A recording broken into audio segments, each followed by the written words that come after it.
Today was the arraignment for a man charged with breaking into the office of this gym 6 months ago. The owners tell me that even if he hadn't been caught on surveillance video, he left an electronic trail. It was almost impossible to miss. Today's hearing was about the evidence in this case and who should have access to it. It comes as the sheriff's office finds more barrels and bottles of that stolen bourbon. The members of Powell County's search and rescue team are used to being called out for missing people.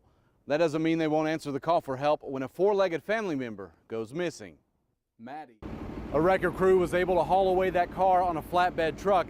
The state police are having to pick up the rest of that FedEx truck piece by piece. In Rockcastle County, Victor Puente, WKYT. Part of that order from Judge Bunning includes status updates every 2 weeks on her deputy clerks to make sure they're still issuing those licenses. In Rowan County, Victor Puente, WKYT. The crowd gathered this morning included emergency management, the National Weather Service, and Dallas Arthur and his family. Those officials were surveying damage. That family was seeing what they could recover. I was looking out the kitchen window, looking at the trees to see how bad the wind was blowing, and it wasn't all that bad. But then all of a sudden I felt the house shake, and the next time it shook, it was gone. The Weather Service says it was an EF1 tornado that flipped his home. Arthur says he, his wife, and sister-in-law were planning to leave when it went over the hill. Once that mobile home came to a stop, the three people inside had to find a way out. Dallas Arthur tells me he was already on his feet, but doesn't remember how he got there. I had to try to dig my way out. The refrigerator was blocking me, where it leaned over and fell over on the kitchen table. He was able to walk out, but first responders had to cut his wife and sister-in-law free.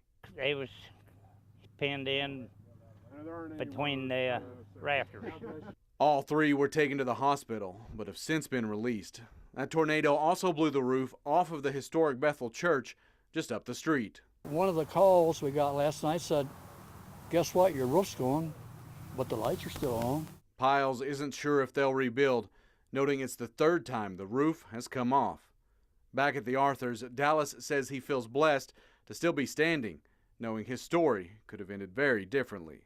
If it wouldn't have been for that electric pole and my propane tank and my shed that I had there and the walnut tree, we'd have been in the lake down behind the house. In Pendleton County, Victor Puente, WKYT. It's been a day with more filings as Kim Davis's attorneys attempt to keep her from being found in contempt of federal court. Today also saw another couple turned away from the clerk's office. Davis and her staff are due in federal court tomorrow. Late this afternoon, her attorneys filed a motion on why she should not be held in contempt.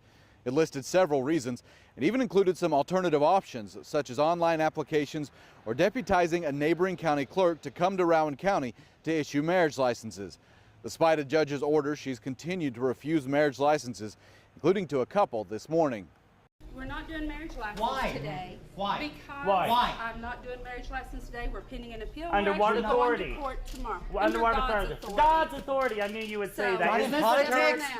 Robbie Blankenship and Jesse Cruz said they came to Kentucky from Ohio because of family connections to the area.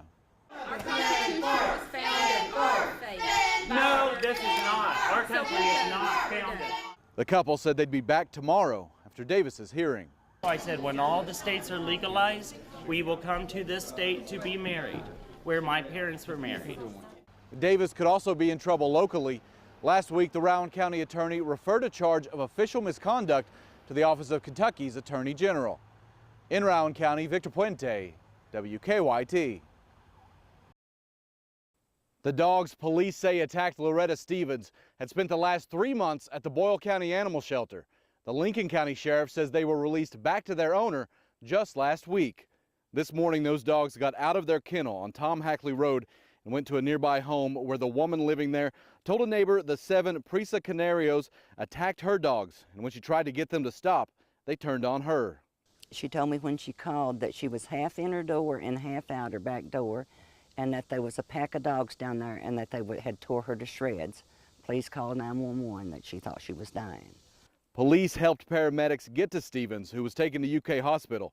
She's now in fair condition and told us she was going into surgery for damage to her arm. Deputies and animal control caught 6 of the dogs. The 7th was shot and killed. The dog's owner, Chris Pope, had fought to get them back after they were seized in Boyle County. Court records show he had 12 counts of animal cruelty reduced to 12 counts of mistreatment of a dog. The Danville Advocate-Messenger said Boyle County Attorney Richard Campbell said the decision was made because if Pope went to trial and won, he would get the dogs back. Judge Jeffrey Dotson released the dogs last week, a decision the Lincoln County Sheriff isn't happy about. I do know that they were considered vicious in Boyle County, and like I said before, I don't know why they was released back to him. Workers at the Boyle County Animal Shelter told me that in the 3 months those dogs were there, they were aggressive to strangers, but they also said they'd gotten better at being around people. The man who put those kennels in for Chris Pope told me that he believed someone had tampered with them to let those dogs out, but the sheriff told me he believed the dogs clawed their way out. He also said he would be pursuing harboring vicious animal charges against Pope.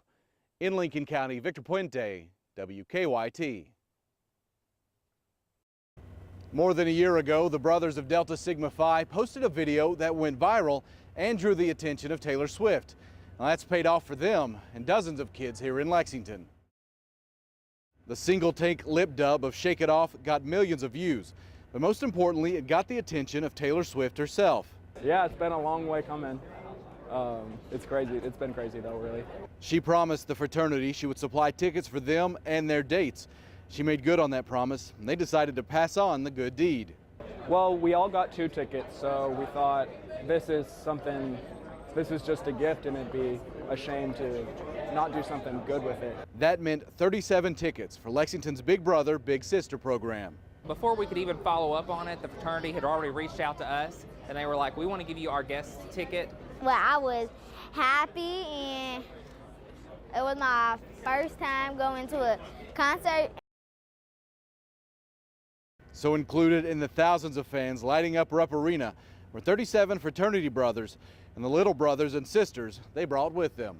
These kids come from different areas and walks of life, so to have this opportunity, it'll be one they might not ever have again. This isn't the first time that fraternity has used that video to help others. When it first went viral, they used their YouTube channel to help raise money for leukemia. In Lexington, Victor Puente, WKYT. The people who called 911 tell me they believe state troopers did everything they could to keep from having to pull the trigger. Well, I mean, I think I'm lucky to be alive, man, after that, after he pulled that gun on me and stuff. Wesley Reisner says he was looking for his brother-in-law around 9:30 last night when he came upon Matthew Preston at a campfire in front of this building. And the next thing I know, he was holding a gun around the side of the truck, and he told me, he said, "Don't you move nowhere." Reisner ran and got his father-in-law, who called police. He wasn't right in his mind. You could tell by the way he's acting. The state police was trying to talk him down. And Tolson says they heard a gunshot, and his family took cover behind this building until state police arrived. They say troopers tried to talk Preston into surrendering. They just kept trying to talk to him, being nice, saying, "Hey, bud, we're not here to hurt you." And then he yelled out, he's like, "Let's see how gunshot you are." And then there's 3 or 4 more rounds fired. And that's when police returned fire, hitting the 39-year-old. He was airlifted to UK hospital. Police say his injuries weren't life-threatening. Matthew Preston is charged with 2 counts of attempted murder of a police officer. In Wolfe County, Victor Puente, WKYT.